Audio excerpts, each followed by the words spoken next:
What's up, guys? It's your girl Stacy Cake, your host for What's Hot, and I am here with 5 things you need to know about the recently released Creed 3 film. Okay, so a little context on how I'm getting this information, just for credibility purposes. I reached out for an interview with a cast member of Creed 3. That didn't pan out, but I was able to go see the film early and invited to attend a press conference or participate in a press conference with the cast. So as a part of the press conference, hold on a second. Like I was saying, as a part of the press conference, they send you production packets, press packets that look something like this. So, some of the information that I'm going to be sharing with you guys today comes from that packet as well as the press conference itself. They shared a transcript with us. They did not share the video, so that leads me to believe that we probably shouldn't post the whole press conference here. I'll just show some facial expressions from the cast members just to stay in good graces so I can bring you guys more content in the future. I don't want to be blackballed or banned for oversharing. So I'll just, for credibility purposes, show some things to show you guys that yes, I was there. But I am going to be like paraphrasing and reiterating some of the things that I have read from the packet, as well as that I learned during the press conference. So yeah, if you guys are interested or you loved Creed 3 or you're planning to go see it soon, stay tuned. I got some great stuff that you should know.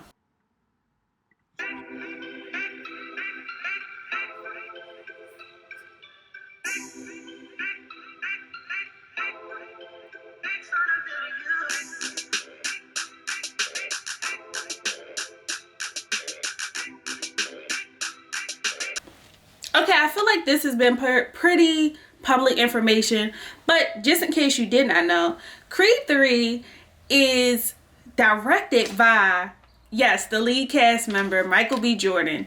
This was his directing debut. And I think he did an amazing job.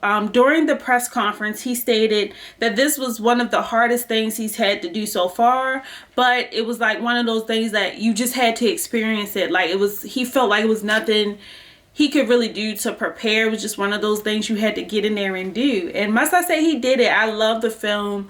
In another interview with Fandango, he also shared that it was the first sports film done in IMAX. So the intensity of the fighting scenes and the choreography were just, I said this before, chef's kiss, A1, and I loved it. And I think he did a great job, and he was kind of motivated by the story creator and writer Ryan Coogler to kind of take that step out of his comfort zone and push through in a directing role, while not only he was directing, he was also playing our lead character, Adonis Creed. So shout out to Michael B. Jordan for taking it up the notch, adding to the resume, leveling up. That's what 2023 is just all about. Well, for him it's probably 2022, 2021, but yeah, we just taking things to the next level, and I think he did a great job just making that acting debut. Let me know what you guys think in the comments below. And let's get to fact number 2. Okay, so Johnathan Majors. Everyone is in love with Johnathan Majors right now.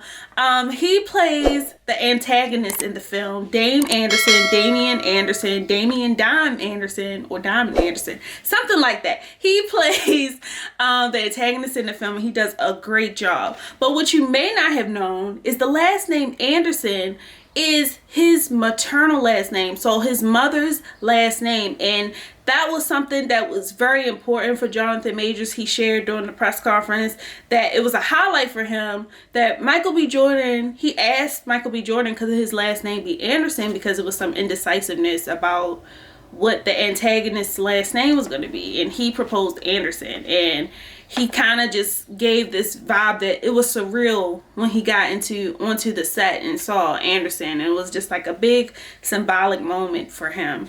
That's something that he shared with the media during that press conference, and I love that they talked about how the characters were like equal parts of the people behind the scenes, as well as like the script and the script writers, and as well as the actors, how it just like was a conglomerate of all of these people. And I think that speaks volumes that little piece of Johnathan Majors was able to come with him, that representation of his family was able to come with him and be on display for the world to see. And that's something like, that's legacy stuff right there. That's something his mom will always have.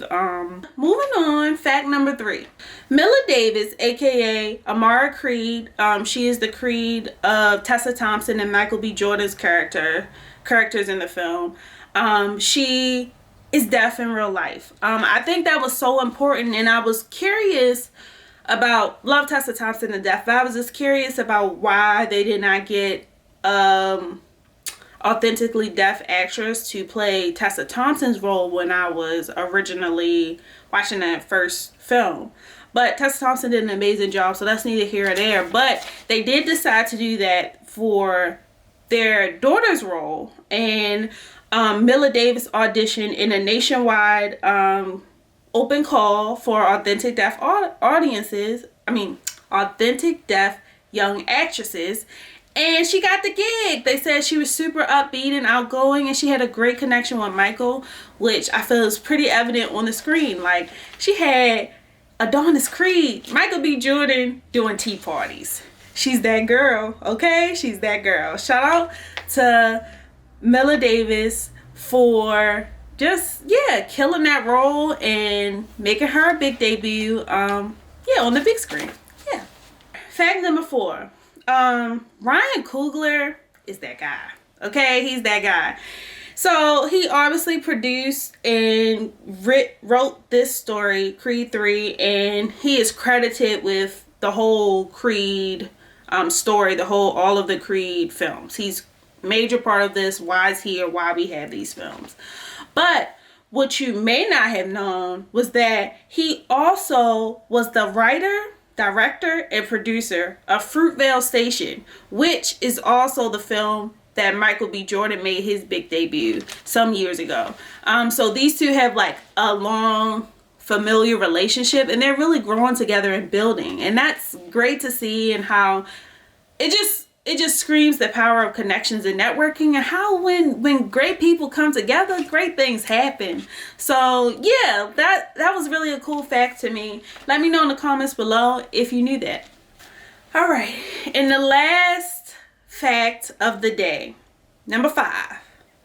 Did you know that Michael B. Jordan was influenced in his directing by anime? So this was shared in the press conference as well. Michael B. Jordan is a big anime lover, and one of the shows he was inspired by during the production of this film was Dragon Ball Z. And he was actually pushed by writer Keenan Coogler, who was the brother of Ryan Coogler, to share like his love for anime, and to really share with the big dogs in the room that this is what he was inspired by, and this is what episode he was inspired by, and this is how we're gonna do it. So shout out to Keenan Coogler for really pushing that, and pushing Michael B. Jordan to truly be his authentic self, no matter who's in the room, because I think that's how we get great films like Creed 3. And I hope you guys enjoyed these facts. Let me know which one was the most shocking to you. Make sure you check out my vlog, because I went to see the film early and I vlogged the whole experience. And I left my full review of the movie in that same video. So make sure you guys check out that video. Like, subscribe, and comment if you have not already. And I will see you guys next time.